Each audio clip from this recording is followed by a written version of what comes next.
We must stop the terror. Now watch this drive. Why are you gay? You are gay.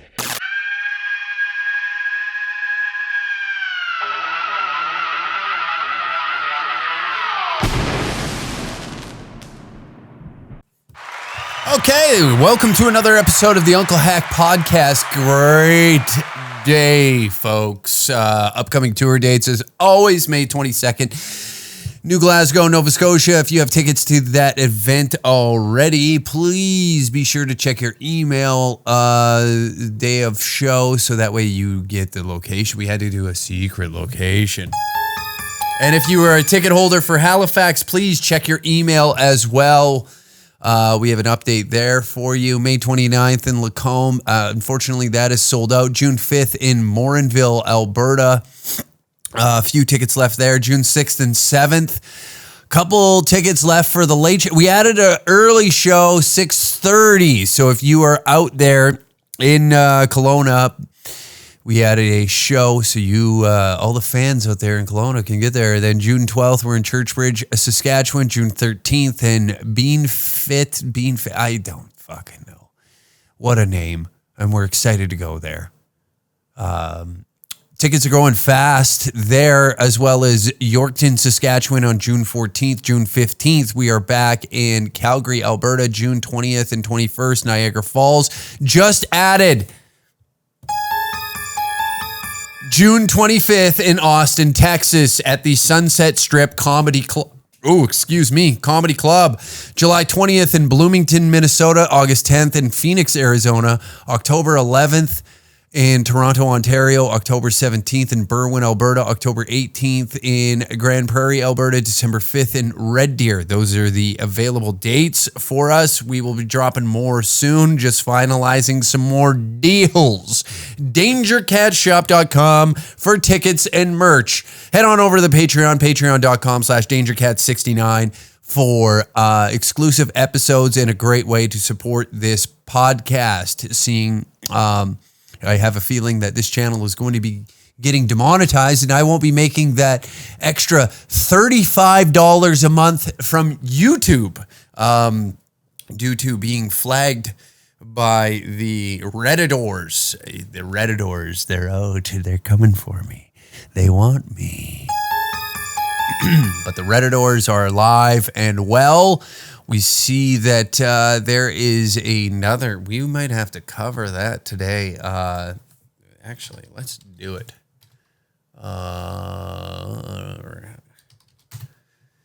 We'll get into the Halifax. So, first off, let's start with a positive. Let's start off on a positive note here. So, for the past 2 weeks here, I've been consistently going to the gym. I've been lifting heavy again. I feel great. I feel grand. I feel wonderful. I cannot express how much I would love for you, the listener, to do any form of exercise. I think it's very good for the body. It's good for the mind. It's good for the soul.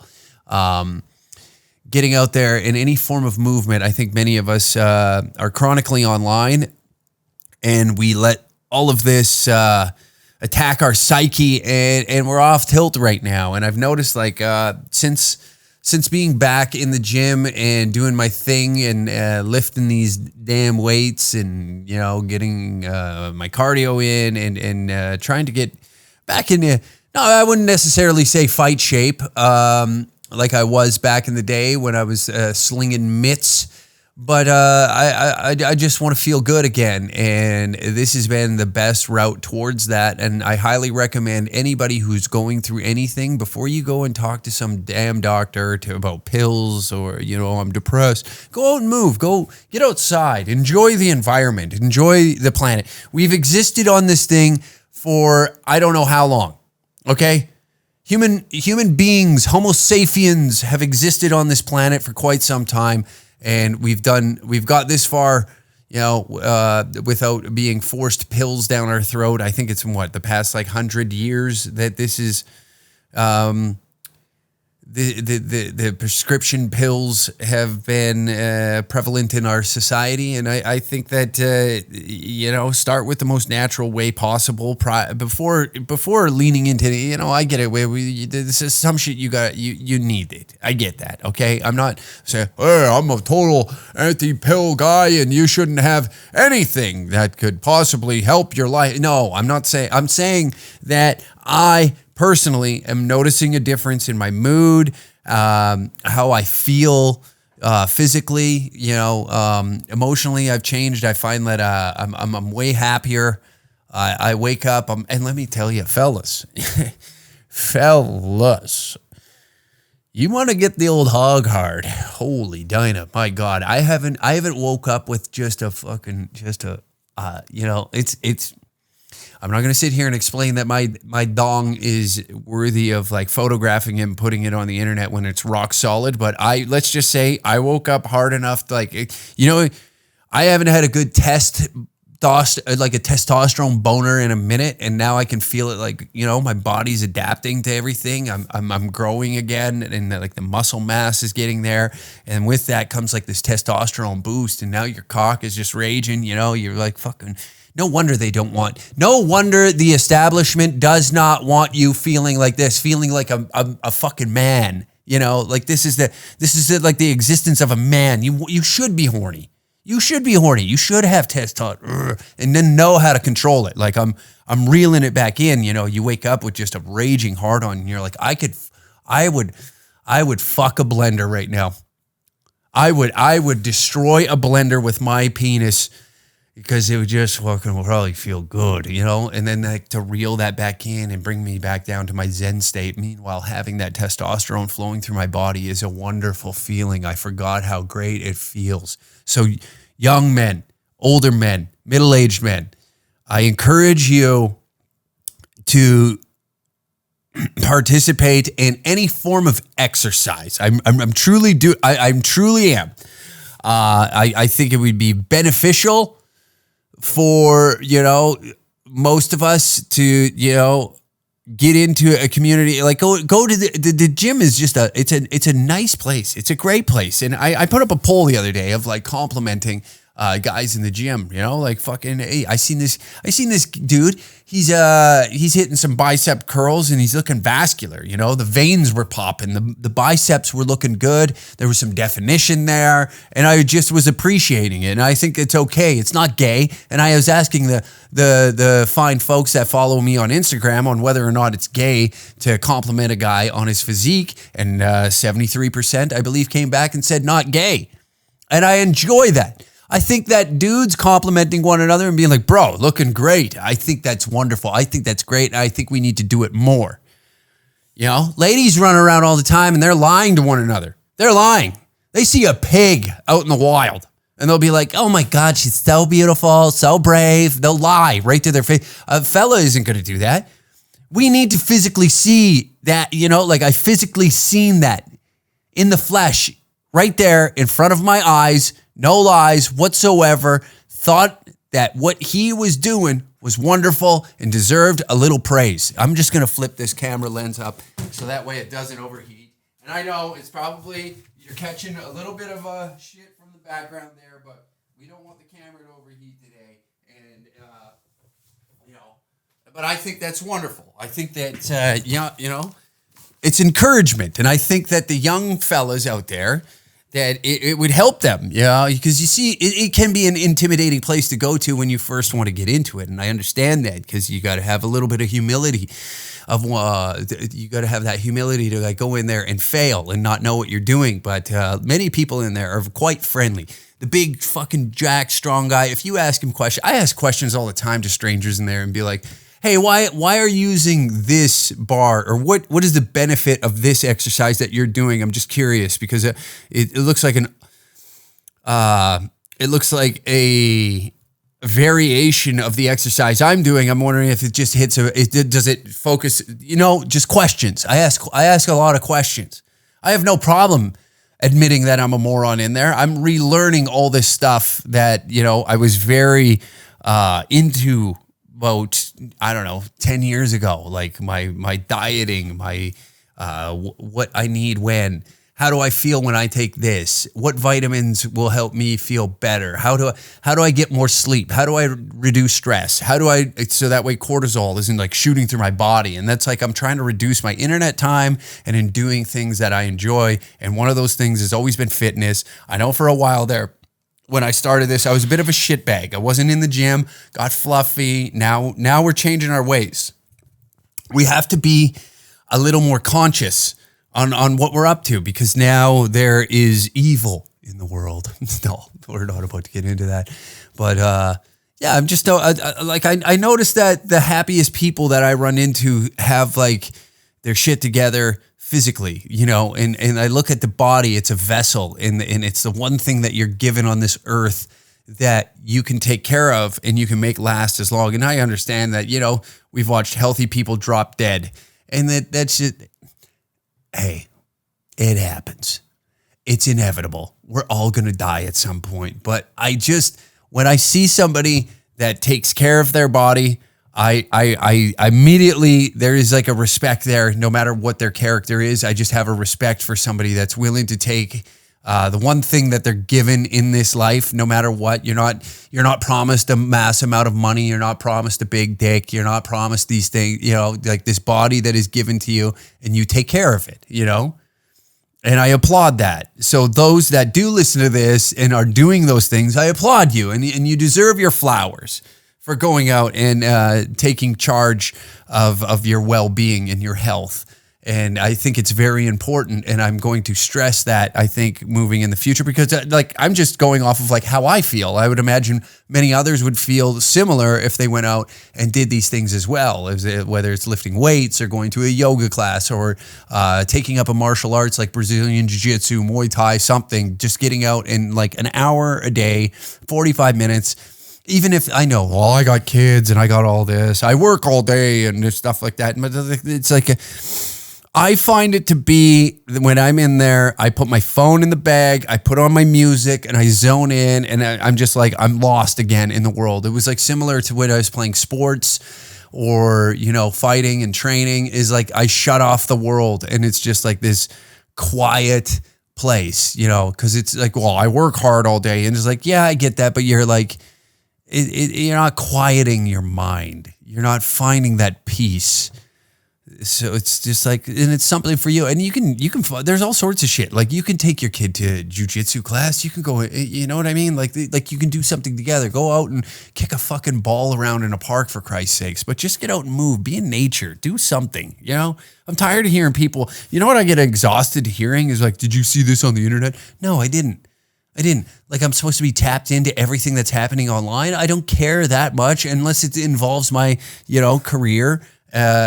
I should be tapped into some other things, and but the noise that happens online is quite irritating for the most part, you know.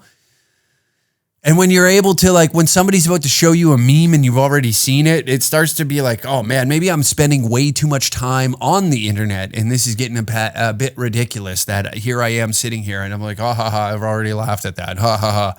Not that funny. Yeah, I've seen that. What are you? This is so last week. And it's like, Jesus, you're spending way too much time. There's way better things to experience out in the world that is in your realm, you know. And I understand that some shit drags us in, but I'm noticing this, okay? I'm just a noticer now. That's what I am. I'm noticing things. But I find that the most miserable comments that are on the internet, on our page, or like commenting about us, are usually these decrepit souls. You can see it in their eyes. There's some problem that exists, you know? So you have to reduce that stress somehow. So put it on someone else. And I'll take that. You know, I get it. I am an easy character to look at and dislike, just due to the jokes that I tell, or the things that I say online, or the bullshit that I find funny. So it is easy to just be like, well, this guy is the reason why I've everything, you know, this is the reason why I'm pissed, is because this guy exists. He shouldn't be allowed to do comedy. Why? Because you don't like it? Because you don't like it? I'm sure there's things that you do that I don't like. You know, I'm not going out of my way to be like, you are not allowed to do that. Who cares? You know, I'm trying to bring that back. I'm not trying to get so wound up about things, you know. And I know we're about to discuss this Reddit thread that did make me chuckle, but there's just some things in there that are they've been overused, overplayed, and a lot of lies that I'm not really a fan of. You know, I'm okay if you want to shit talk, go right ahead. I get it. Go right ahead. Get it off your chest. Shit talk all you want. You have every right to do that. You, however, don't have the right to threaten people, to threaten their venue. You don't have that right. And that's a cowardly way of going about it. If you want to further how we interact as human beings, going to the lowest to get what you want, I find disgusting. And my thoughts and opinions are irrelevant, but I can proudly sit here and tell you that I've never called a venue of something that I don't like and threatened the staff, slandered the staff, accused them of being a label that, you know, like, do you think I would call a library that had a drag time story hour and start telling them that they're all groomers? Because that would be the right-wing, I guess, way of saying it. And if I'm putting myself in a right-wing position, I would never do that, even on the left. Even if I was left-leaning and a band or some art form is coming into town, I'm not going out of my way to then be doing this. They're Nazis. The Nazis thing is exhausted at this point. Everybody is a Nazi. How did we get here? See, this is what I don't get. Is like we don't put enough emphasis on manifestation. Okay? Because when you start calling everything a Nazi, then you get Kanye West, which makes no sense. You have a black Nazi. And I know we covered this last week, but I'm saying like this is what manifestation will get you, is when you start calling everything this is ingrained in white nationalism, or this guy's a Nazi. Then all of a sudden, like you put this jacket on people enough, and then they're like, fuck it, whatever, fine, I'll be one. And then you get Kanye West dropping, I guess, the bop of the summer. Is that what they're calling it now? Is that what they're saying? I believe that they're like, according to, they're playing it in bars in Thailand, for Christ's sakes. Bars in Thailand are playing this song and singing along with it. That is what it's gotten to, folks. You have exhausted the term to the point where everybody is one. And now you have probably one of the, what I would say is like probably one of the most influential artists of our time. You know, Kanye West has moved culture in many different ways when it comes to fashion, when it comes to music. The list goes on. And now you've pushed this guy into this dark corner, and he has created a song with N-word, Heil Hitler in it, and now people are just like, oh, all right, I guess this is what we're listening to now. You know, like it's gotten to that point, and to me, it's crazy. You know, it's crazy, but you manifested this. You have to put on that jacket yourself, because you came out and you were talking all this jazz. And now all of a sudden you have Kanye West believing that whatever he's believing, but it's crazy. But back to the fitness thing, you know, this is where it starts to get crazy. And I understand like the fitness aspect of this podcast. Okay. And I know,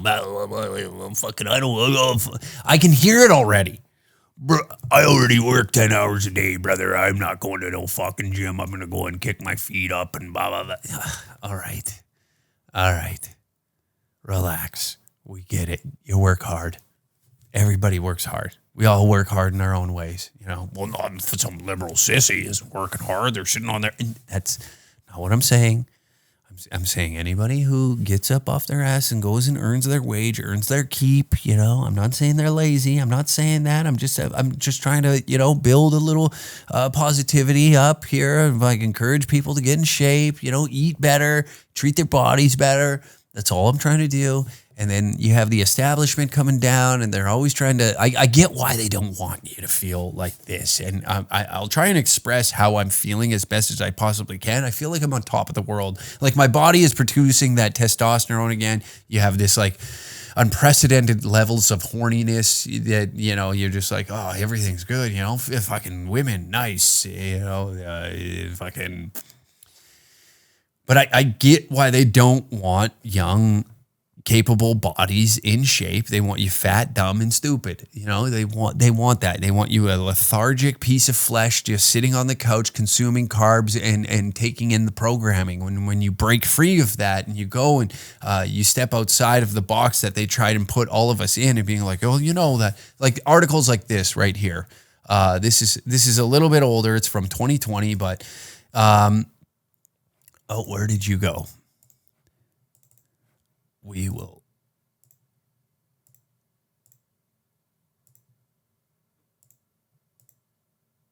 Why is that not popping up? There we go. A little bit of inception there. But articles like this, the surprising link between fitness and racism, wrote by Sarah El Garib, okay? Hint, it runs deeper than you think. Nice pun. I like that. That's a nice little pun. But this it's articles like this that try to persuade you on like, oh, you know, you don't go to the gym or else what, you're a racist. All of a sudden you go and work out and you're a racist. Enough with it. But I get why they're doing this, is like persuade people the other way, and like this is a deeply ingrained, and I believe in this time it probably would have worked, where I think like they've exhausted this narrative to the point where nobody's listening to it anymore. It's gotten so obnoxious that you're just like, all right, anyways, moving on. Where before you would probably give this a little bit of airtime, like you would listen to it and you would hear it out just a little bit, you know, not enough to where you believe it, but you'll let them speak their piece, where now everybody's just like looks at something like this and kind of says like, all right, shut the fuck up. Okay, we get it. You know, we've gotten to the point now where everything is fucking racist. Everything. Exercise is racist. Many of us, now here's the article, many of us are just starting to uncover the devastating effects of racism and colonialism on society. Police violence is raging, and recent events have laid bare the fact that these experiences affect our daily lives in a myriad, I don't fucking know that word, of ways. I know, I'm an idiot, and you're an idiot for listening to this podcast, okay? Whether it's by dictating the way we should act, dress, or speak, racism often leaves our bodies traumatized. But racism also has insidious consequences on other aspects of our lives that you may not have thought of. Exercise. While moving our body is essential to our health, but the definition of fitness has changed significantly over time. Nowadays, when talking about fitness, we're most likely thinking about how it relates to our physical appearance rather than our overall health. The society has fallen into the trap of equating fitness with thinness, and more recently, with muscle mass, curves, and even small waist with a large derriere.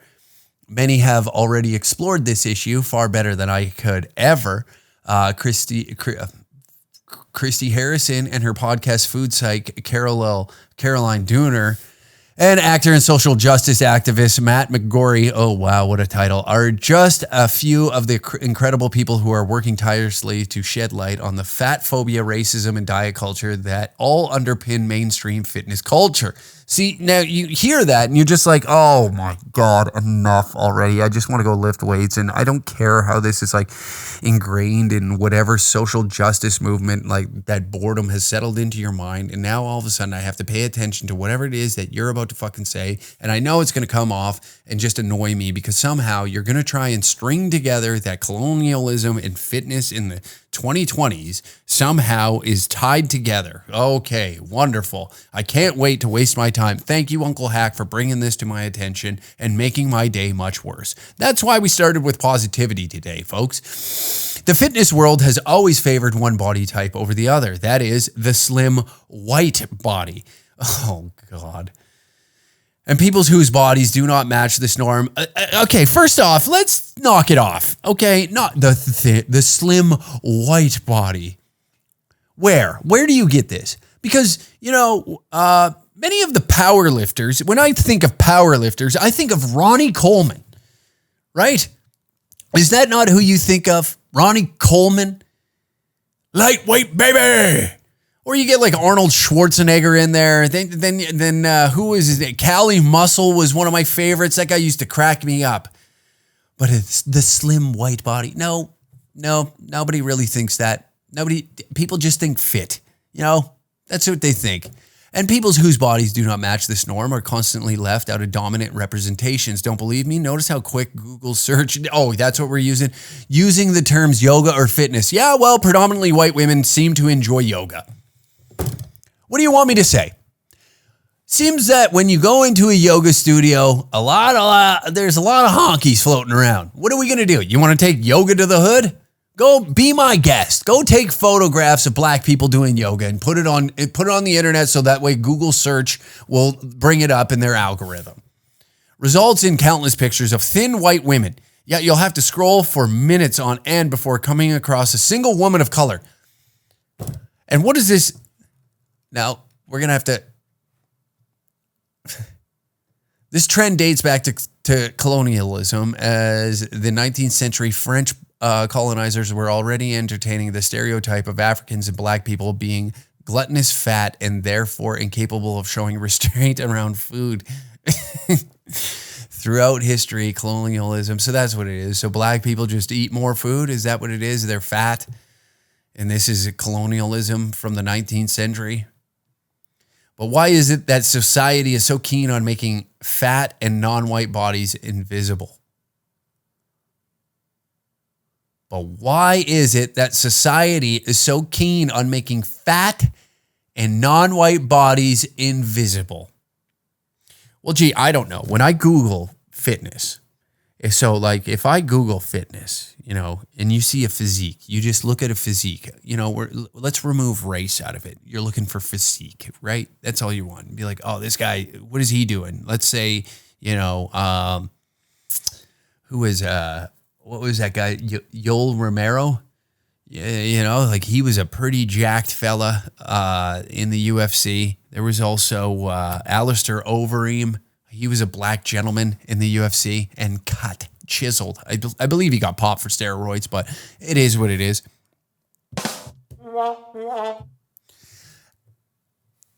Nobody's trying to, because when I search, why are we trying to make fat people invisible? Well,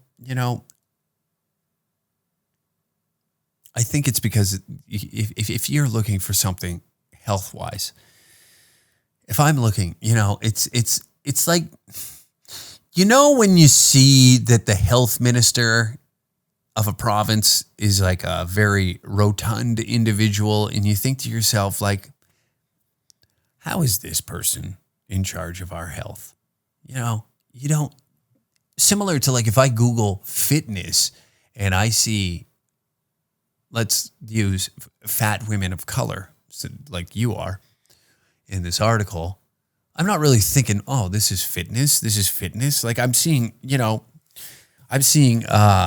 funny that you say that, because like in the gym that I go to Good Life Fitness, and there was a advertisement on the wall of a very large black woman on an exercise ball. So I think that the representation is definitely there, that fat women of color are getting their representation in advertising space in the fitness industry now. So I think in 2020, now that you finally wrote this article, is now translated into 2025, and we are finally there. Is like, that's what I want to see, is when I'm thinking fitness, when I think Good Life Fitness, that's what I think is a chubby woman sitting on an exercise ball, really testing the limits of those yoga pants. That's what I think. When I'm going into a fitness center, I am deeply disturbed when I look around and I see fit people lifting these weights. I am ready to snap. I am ready to lose it. I think this is exactly what's wrong with the world. I think that this place needs to shut down because this is now ingrained in colonialism and white supremacy. All these honkies walking around here with their little muscles. I am done. I am over that. I don't want to see that. Do you? Are you out of your mind?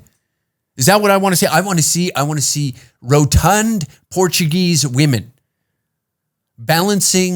doing a balancing act on an exercise ball on the AstroTurf that's in there, designed to, do sled pulls. That's what I want to see. I want to see very large, very, very, very large women on an exercise bike. I want to see them like just kind of slowly going with it, not really exerting much energy. I want to see them sitting there with their iPad watching,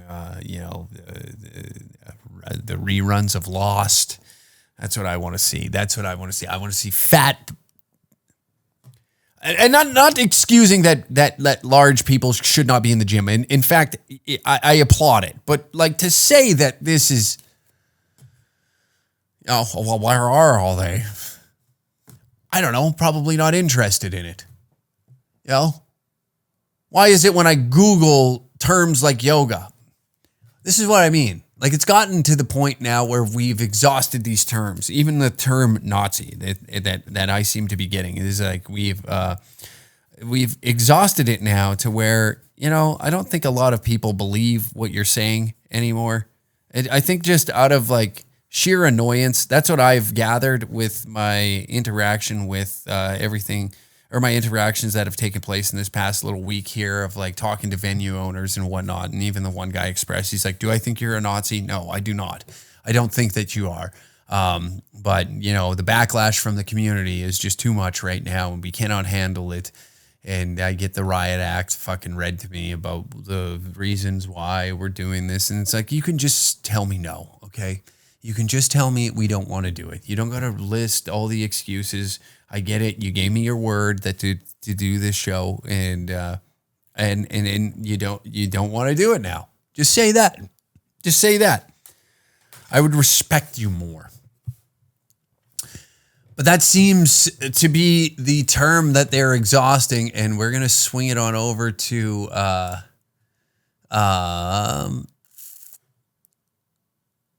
Reddit here. Okay. All right, this Reddit thread. Halifax subreddit has been on fire, and we seem to be the main subject since heading out there. And I am currently banned from it. In light of the recent, so this person writes in here, reasonable wish, 1253. I don't feel comfortable going to Yuck Yucks anymore since the CEO defends Danger Cats. In light of the recent issue with Oasis originally hosting them, I'm not sure if people are aware, but the Yuck Yucks CEO said they'll continue to host the group Danger Cats that poses doing alt-right salutes and photos. Yes. The CEO says it's because he has no morals, but then for some reason signals having morality by defending them and calling anyone classist for calling the group low brow. I don't see myself going to Yuck Yucks anymore. Brave, very brave. Now what they're using Mark Breslin, the CEO of Yuck Yucks, they're using his statement that he made in regards to last year when we got canceled from Winnipeg. He had not seen our act at that time. He had not seen us perform. And then we had a show at the Toronto Yuck Yucks to where he seen us and was like, okay, he didn't know what he was getting involved with, and understandably so. And then after seeing it, prior to seeing it, he made this statement, and then afterwards, now he was able to like defend it more. But say he says it's because he has no morals. Well, it's comedy. It's comedy. He understands when comics go on that stage that they're expressing things in different ways and trying to find where the funny exists. You have to have the ability to search for it. It just doesn't naturally come. And some things hit right off the get-go. Sometimes you write a bit and it's like, bam, it is clean from top to bottom. You take it to stage and it's just a good bit. And now removing the freedom to find where that funny exists by putting all these barriers in front of being like, well, this is hate speech. You can't just go up there and say whatever you want. Well, then where are we in terms of comedy if we don't have the ability to find that? You know, and that goes for everybody of every style of what they want to talk about. And when you have comics that come out and be like, you cannot joke about that, that just tells me that you don't sell tickets. And this is a time, like, you know, like you're not doing well in this. So you have to drag somebody down to your level because you're going out and bombing. Worry about what you're up to. Do you see us going through everybody? I know I've talked shit about comics on here, but that's because of their character, not because of their comedy. I probably made fun of their jokes. Looking back in the past, I probably have done that, but that is in the realm of comedy. We're here to make fun of things. And then they'll be like, well, you're punching down. Good. Who cares? Punching down. What does this even mean? I view everybody, that means there's a hierarchy in your mind and you view people differently than I do. I don't view people as lesser than me or higher than me. It's just punching straight across. Everybody gets these jokes. You don't get to play this victimhood with me because I'm not going to allow you to. I'm going to bring you up to my level if you feel lesser than me, because if I make fun of you, I'm including you in the comedy. So that makes us all inclusive. That makes us all equal. So that is, to me, is truly equality, is if everybody's getting these jokes. Nobody's escaping these jokes. You know, like the term punching down, just that to me is what it expresses. Is that it expresses that you're viewing people lesser than other people. So then these people that you put on a pedestal, for example, comedians. So you elevate the comic to now he has to be looking up and being like, I got to make fun of those people only, when that comic probably views everybody as the same. You know. When he views like to punch down, like there's a way of like making fun of shit, of course, yes, but as you know, we've seen comics tread in some very dangerous waters. We've seen comics take risks with their stand-up, and I think that art needs to be dangerous. I think that once you get to where we're at today, where everything is just mundane, it's repetitive, it's boring.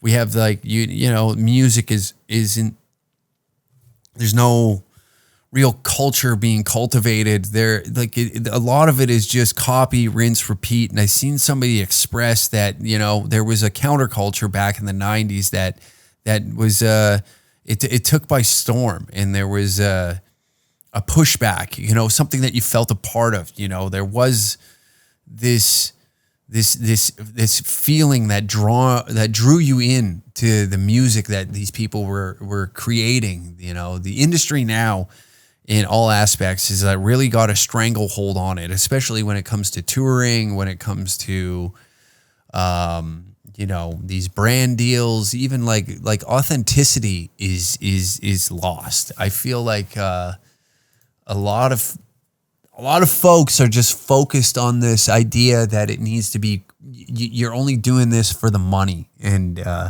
you know, would this be, I guess the treacherous path that I've taken? You know, did I ever think that and that seems to be a conversation. I did a Twitter space. I'm going to take a little side road, but we'll get back to what I'm talking about here. But I just did a Twitter space with this guy, and then he brought up and be like, you're the tip of the spear. And I've never really viewed myself as that. I've never really thought of that. You know, I don't think of myself as being on the forefront of this invisible war of speech that we're having, you know, like it's visible at times, but like in what I mean by that is just like it exists on the internet, and like we're going off of what some of these people are expressing about myself, the people I work with, or the people around me. So it is rather exhausting when you have to deal with that constantly. But think of myself as like I'm on the forefront, I'm on the front lines of this, is I don't know. I don't want to allow my ego to get to a place that I believe that wholeheartedly. I want to exist in this this headspace where I want to make sure that when I get up and I am on stage, whether it's 5 minutes, 30 minutes, whatever it is, that I'm doing the best I possibly can to incite laughter and bring people together, whether the material is dark or if it's light, I don't care. As long as what I'm doing on that stage comes from a place of, as long as I know in my heart that I know that the stuff that I've wrote there's no intent of trying to be hateful towards anybody, or the intent there is nothing but laughter, and that then I have a much better time, or a much easier time sleeping at night. It's even with this podcast, we touch on some pretty dark subjects. Even the last episode is like I'm seeing that he was making fun of children that are dying in a forest, and it's like, no, I'm not making fun of kids. I'm saying like the seeing the RCMP of Nova Scotia do a land acknowledgement prior to a press release, or a press fucking, who cares? What proper words? You got to make sure your words are right. And sometimes I get on these rants and my brain can't keep up with my mouth, or other way around. But then that diminishes the whole reason you are there.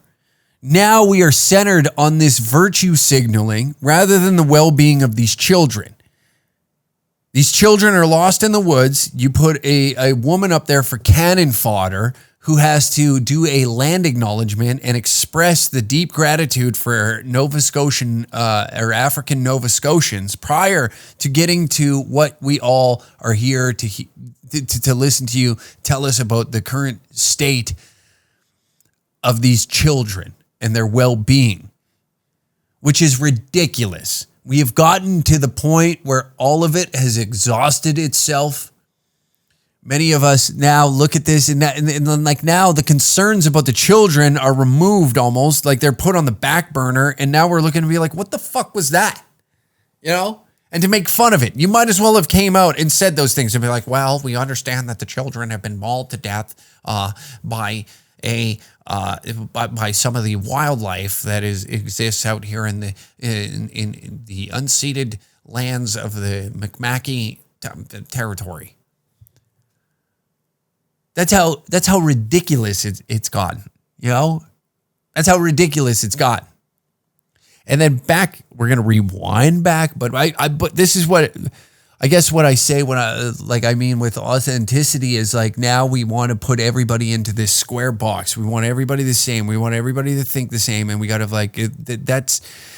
that's what I find with the very extreme left-wing people is that they stomp and scream about inclusivity. They want acceptance. And then the acceptance has already been there. I know plenty of people who could really, truly give a shit what gay people get up to in their time. But now it's gotten, it's gotten to an extreme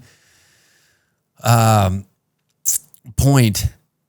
I guess the points that they're trying to make is like, is now they're trying to cover more ground. And it's like, okay, well, now that we've gotten what we want to take away the things that, in the past made it difficult for us. And those people were, I guess, even like the Christians, the Catholics, they're typically right leaning. So now we have to remove everything that they want. And it seems like there's this culture war right now, and I don't think anybody's winning. Personally, I don't think anybody's winning, because right now all it is like it's sheer destruction, is what it is. Is the both sides are looking for destruction of one another, and nothing is being produced, and then like even. I guess even in my world, even in the arts, nothing of substance, like something that moves you, is being produced. It's very bland. You know, it's like vanilla ice cream. It's good, but there's a lot of flavors out there. You know, vanilla will do on an okay day, and it's like, oh, I got vanilla. You know, like it's one of those things that you don't get excited for. Nobody's excited about vanilla ice cream. But if I told you I have this, oh, buddy, I got this huckleberry, you know, made from scratch. This guy, and I tell you about this ice cream, and it's, oh God, it's something new. It's fresh. It's gonna, you know, make your palate explode. You get excited about that. It's something new. It's something fresh. Where now it seems that most of us are more interested in destroying anything in your path or what you think is in your path to getting to what you want. And that is vile. It is gross. Leave things alone. Leave things alone. It's even with this Reddit thread, and I see the thing that I guess kind of bothers me is the made up lies inside of it. You know, there's the big thing inside of this thread is that there's this group chat. A group chat got leaked, but there's no evidence of this group chat. And apparently it was like and what they're saying is all three of us were in this group chat, and we were doing Nazi stuff, is what I'm gathering. And there's no evidence of this. There's no screenshots. There's no screen grabs. There's no, like, you know, nothing with my name or anything attached to it. But it's just like these lies perpetuate until everybody believes them. And now all of a sudden there's this mystery group chat that is leaked that I don't even know that I'm a part of. I have no idea what this group chat is. And it is expressing that I'm sharing. I don't even know. That's the thing. It's just like, it's so vague. Like this comment right here, I think it would be vastly different, but those leaked group chats, those guys are fucked. And I don't know what these leaked group chats are. I honestly don't.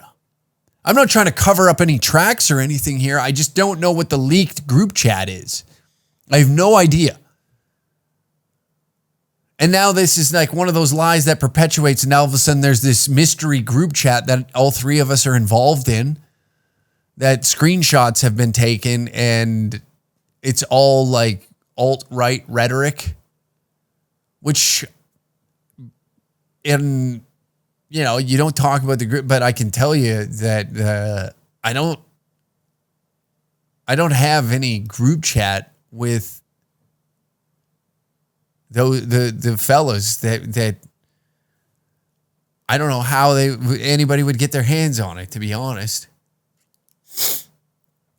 or anything really in that group chat that would be like, oh, it's all travel plans. It's all like, okay, well, we got a flight at this time. It's all work based. So this is what I mean, is like, this is the extreme length that they'll go to, is to lie and perpetuate these lies until it's believed in their head that this group chat now that they have fucking screen grabs of that I'm not aware of.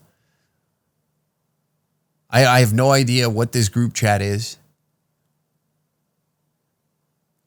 The pod has gone downhill. This is what I'm doing. It is, I'm reporting on fucking Reddit threads. This is how downhill it's gone. You know? Anyways, we're gonna move on from that. Now, big news in the hockey world. Big news in the hockey world. You know, this is something that we need to cover on here. Gretzky visited Stars locker room after they advanced to the West. Rematch with Oilers.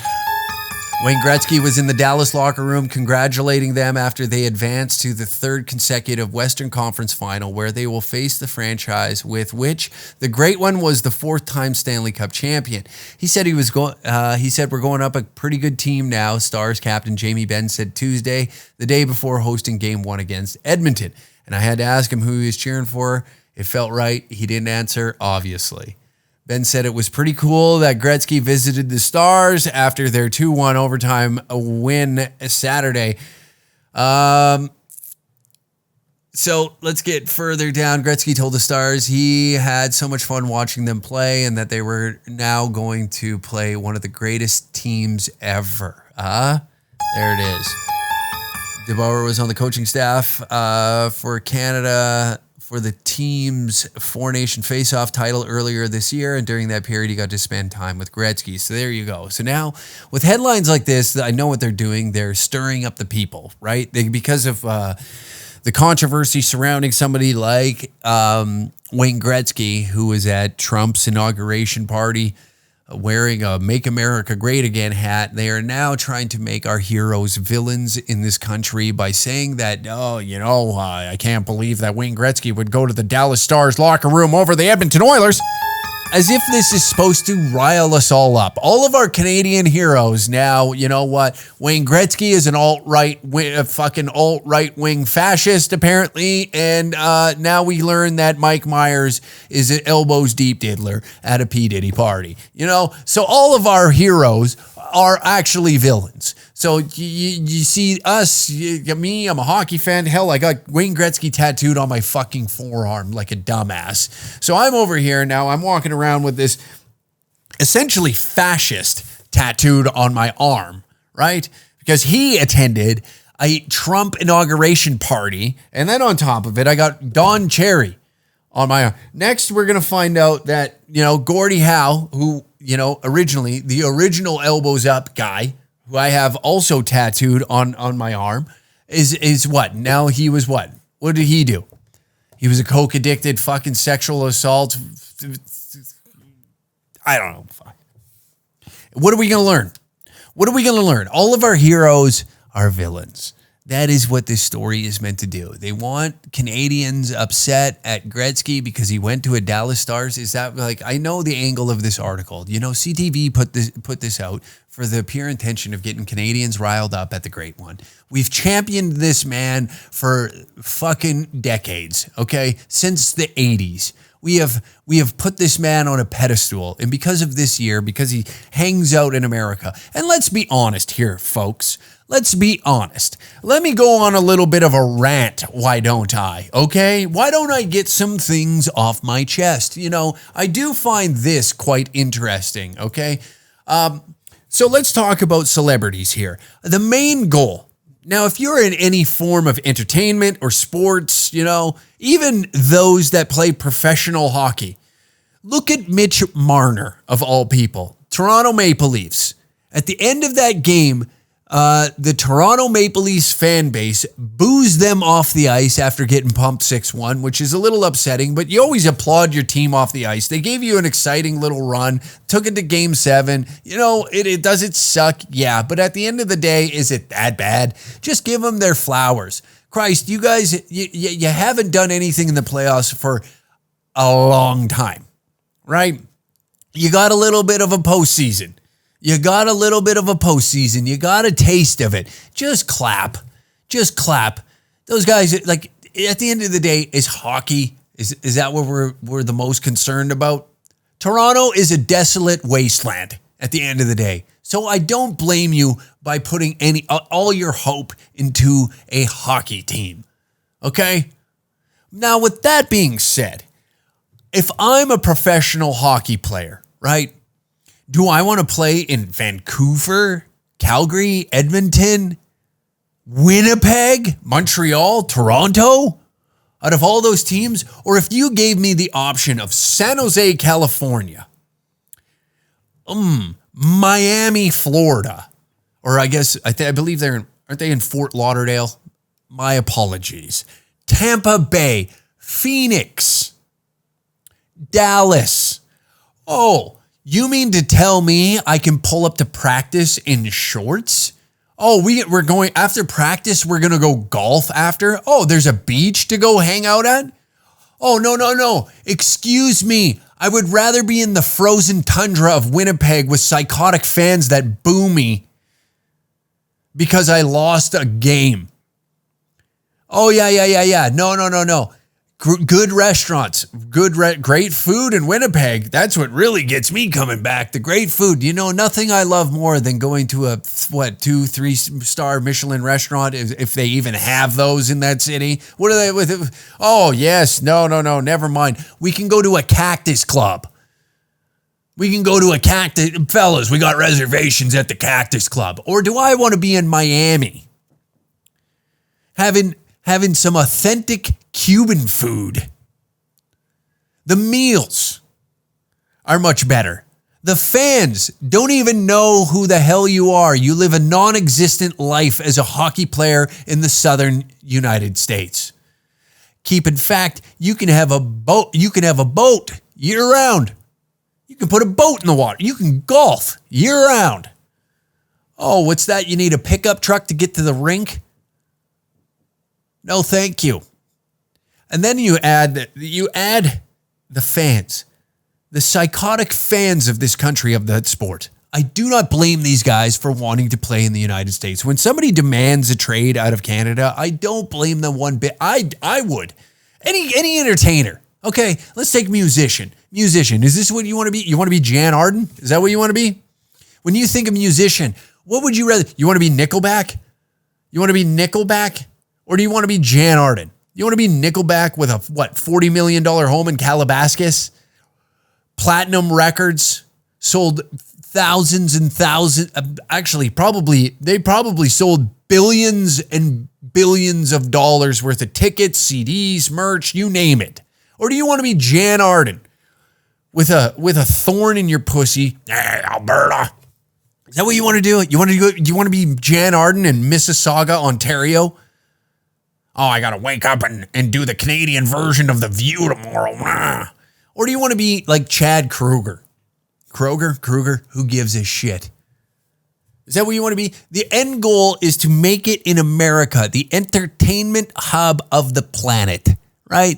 And any artist who has done anything in their life, or at least tried and made an attempt, left Canada to attempt to make it in the industry down in America. So to sit here and act like what they're doing with, Wayne Gretzky, you know, because this headline is designed to cause an emotional fucking uprise inside of you that, oh, he's a traitor. I can't believe he'd go to the Dallas Stars. Who cares? He's a hockey guy going into a hockey dressing room who played hockey at the end of the day. And meanwhile, we get our panties in it. Well, why didn't he fly to Edmonton to congratulate him? Because he was probably in Dallas, a city I'd much rather be. And I don't blame him. Food's better. Food's better. Your dollar goes much further. I imagine he gets taxed less there too. A man with that much money that he has, all those goddamn gambling ads that he's doing, he's probably pumping out a few schmelly off them. Do you want the Canadian government to take, 50% of that, half your money? Or would you rather be down in Texas where I don't even know what the tax rate there is, but I know it's certainly not 50 goddamn percent. So I don't blame him. But to try and incite this feeling that I should hate Wayne Gretzky because he went into a Stars dressing room is absurd. And people that are hopping on this bandwagon of like, oh yeah, well we hate that's the thing. Like Canadians now are being exposed for who we truly are, and that's hateful individuals underneath. We used to be kind because we weren't confrontational. And now we've gotten to the point where we're all retarded. And I'll say it with my chest. Canadians are dumb. We have this false confidence of a younger brother with a stronger older brother. We've had the American military have our backs now for quite some time. And now the older brother's like, hey, it's time to pull your weight around here. You're graduating high school. And we're like, you guys are fucking fascists. And now all of a sudden it's America's problem. Listen, you've been protecting me my whole life and now you're just going to leave me abandoned. Yeah. It's time to pull up your socks, dumbass. You guys have been sitting up there playing patty cake, sending millions and millions of dollars to tell fucking people in Ghana not to shit on a beach. You're over here. I just seen a pamphlet the other day that they're encouraging the maids program upon kids because you know what? It's 4 months. There's a 4-month wait to get into some sort of psychiatric help with your mental health, opposed to a 3-month wait to get into the maids program. So we'll just kill you. So yeah, we do deserve a lot that's coming our way. Am I proud about it? No, but we are getting exposed for who we truly are. We're exactly who they say we are. We are like a Reddit moderator. That is what we are at the end of the day. A vast majority of Canadians are just Reddit monitors or moderators. And they have this false confidence because you have a small, minuscule portion of power over something that does not matter. And that being a comedian coming to a bar in your town. I got to flex my flub around on that.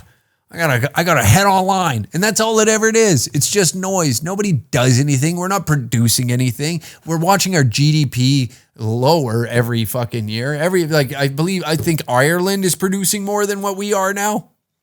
There's a housing crisis. Crime is out of control. I see like people being like, well, they're claiming all the drugs are coming in through Canada. Well, we're certainly busted for fucking money laundering for the cartels. That doesn't help. That's not a good look. The Chinese own all the ports out in Vancouver. There's reports of women hearing other women screaming inside of sea cans. There's videos being produced about this. Hell, go walk around Vancouver at night and see how fun that is. It's not the most enjoyable city to be in now, is it? And then you see the drugs circulating through that community. But no, Wayne Gretzky went into the Dallas Stars locker room, and we need to be outraged, folks. We need to remove his Canadian citizenship and exile him to America, where he'd probably have a much better life down there anyways. He doesn't deserve to suffer in Canada like we are. He doesn't deserve this. He doesn't deserve to be up here in the arguments that we're having right now, whether Alberta should separate. He doesn't deserve to be in that conversation. In fact, I hope he enjoys himself in that little Texas sun, tanning his little Texas fucking wannabe body, and enjoys himself at that little Texas fucking hockey arena down in Dallas. He doesn't deserve to be taxed 50%. He doesn't deserve to be told that, you can wait 4 months for psychiatric help or you can kill yourself in 3. He doesn't deserve that. We do. My God. This place exhausts me at times. I'm going to, you know what I should do? Maybe I start a GoFundMe, and any left-leaning people that would like me to vacate the country, I will start the process of leaving if you donate to the fund. I will start a GoFundMe for Uncle Hack leaving Canada. I'll do it. I'll go. You need to assist me, though. You want me to leave? You pay for it. I'll start a GoFundMe, and you can donate to it. You raise enough capital, or I guess raise enough money. And as soon as I have the money to apply for a green card or whatever the process is, I'll figure out the cost. I'll get it down to the exact cent, and I want moving costs included and also enough money to survive for 2 months down there so I can find a job. I'd imagine that something like this will cost about $25,000 American. I will put up a GoFundMe. You want me to leave? You can donate to it, and I will gladly exit the country. You want me to go? I'll leave. No problem. That was my plan all along anyways. Fuck. That is a funny rant. But it would be hilarious, if they want me to leave so goddamn bad, I will. I have no problem with that. But you have to pay for it. Simple as that. If not, I'm going to continue to be a nuisance in this country. So until then, you can make a decision on whether or not you want me to stay here, and we will go off of that. And with that being said, we're going to head on over to the Patreon, patreon.com/DangerCat69. We're going to continue the conversation there. We appreciate you being here. We appreciate everything about you. We appreciate, your ears for an hour. Stay sane out there. Stay cool. Keep it real. Keep it real out there. Good night, everybody. Tickets available at dangercatshop.com, and also head on over to the Patreon, patreon.com/dangercat69. All links are down in the description down below. Thank you very much. Goodbye.